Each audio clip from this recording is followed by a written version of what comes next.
مرحبا متتبعي قناة صوت الشعب 24. نحن الآن بمدينة البيضاء وبالتحديد منطقة حي الحسني رياض الألفة. كما تلاحظون لا يزال مسلسل مستمر للتعليم والتوقيف للتلميذ. كامل الأسف أصبحنا كنشوفوا في سنة 2023 وقفات احتجاجية للتلاميذ والآباء وأولياء التلاميذ. كما كتلاحظوا في هذا الزمان وبالتحديد في هذا ظل هذه الحكومة الرائعة اللي كيشكرها جميع الشعب المغربي على جميع التضحيات اللي كدير. هذه حكومة جميلة جدا كنوجه لها جزيل الشكر لأنها وقفت للأبناء ديالنا عن التعليم. كيف ما كتلاحظوا الدورة الأولى راه دازت، الآن في الدورة الثانية.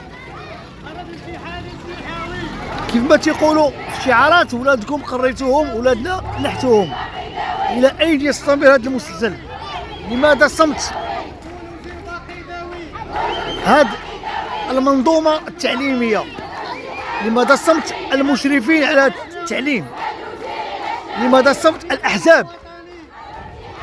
هل هادو ليسوا أبناء الوطن؟ فكل شيء كيعرف أن دائما أساس الدول هو التعليم والصحة والأمن والعدل. هادو من ركائز الدول العظمى اللي كتركز عليهم جميع الدول. إلى أين يستمر هذا المسلسل؟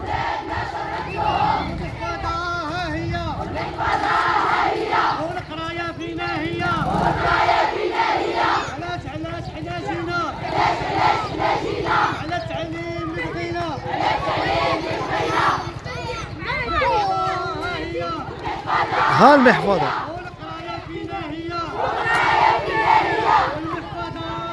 إلى ماذا يستمر هذا المسلسل؟ إلى متى يستمر هذا المسلسل؟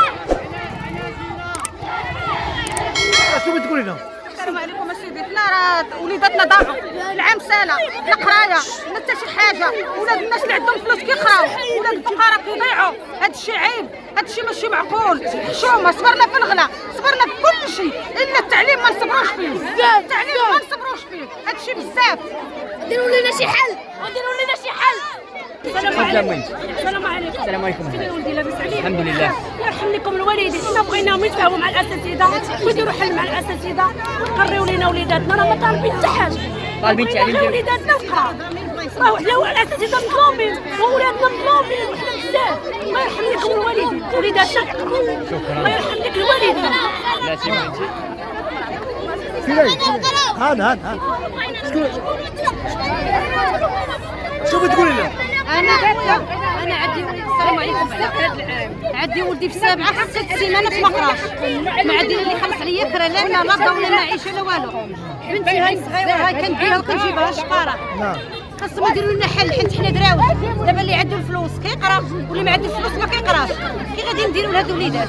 لا من يخلص كرا لا ضا ولا معيشه لا والو. خاصهم يديروا لنا شي حل اساسي. بعدا راه كيتخلصوا حنا الوليدات راه ما عارفين والو. واليوم نطلبوا من الله وسيدنا يدير لنا شي حاجه.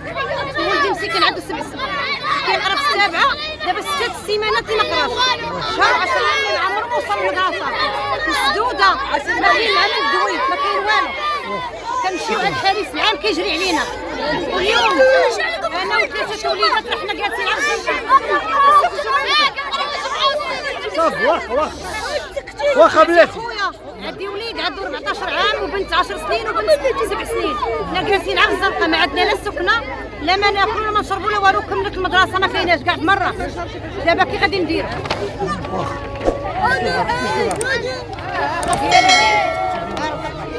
شكرا منهم الله وسيدنا يدير لنا شي حل. شكرا الناس راه باركين ها الشكاره ها كلشي حنا جالسين. صافي شكرا. المشكل ديال التعليم تيطول. هادشي طول صبرنا وعرفنا ومنين سمعنا بان غيكون واحد الاجتماع مرحبا متتبعي قناة صوت الشعب. معنا أحد أولياء التلاميذ. مرحبا أستاذ. شنو احنا راه جينا لهذا المكان وقفنا وقفه احتجاجيه. نعم. باش نعبروا على السخط والغضب ديالنا. وكندوا بهذه المواقف وهذه المخزله ديال الحكومه اللي حنا صوتنا عليها ودرنا فيها واحد الثقه وكنا كان فينا الامل ديالنا كان فيها كبير بزاف اكثر من القياس، وما ظنيناش باننا غنوصلوا هذه الاوضاع المزريه اللي كيعيشوا وليداتنا اليوم. مده ما يقارب عن شهرين من الزمان وحنا كنعيشوا واحد المعاناه مع وليداتنا. راه المغاربه كلهم كيعرفوا تصور معايا 8 الملايين ديال التلاميذ اللي كيتمدرسوا في التعليم العمومي محرومين من حقهم التمدرس بسبب التعنت ديال الحكومه هذه.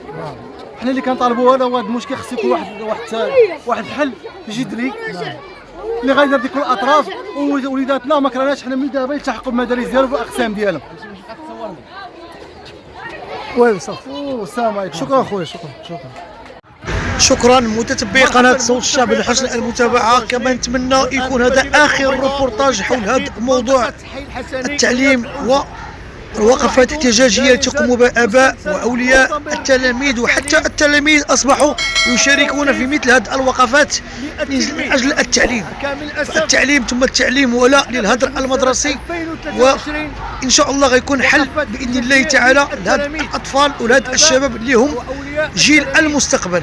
ولا ننسى دائما التعليق للمواطن اللي كيشغل صوت المواطن. دمتم في رعايه الله.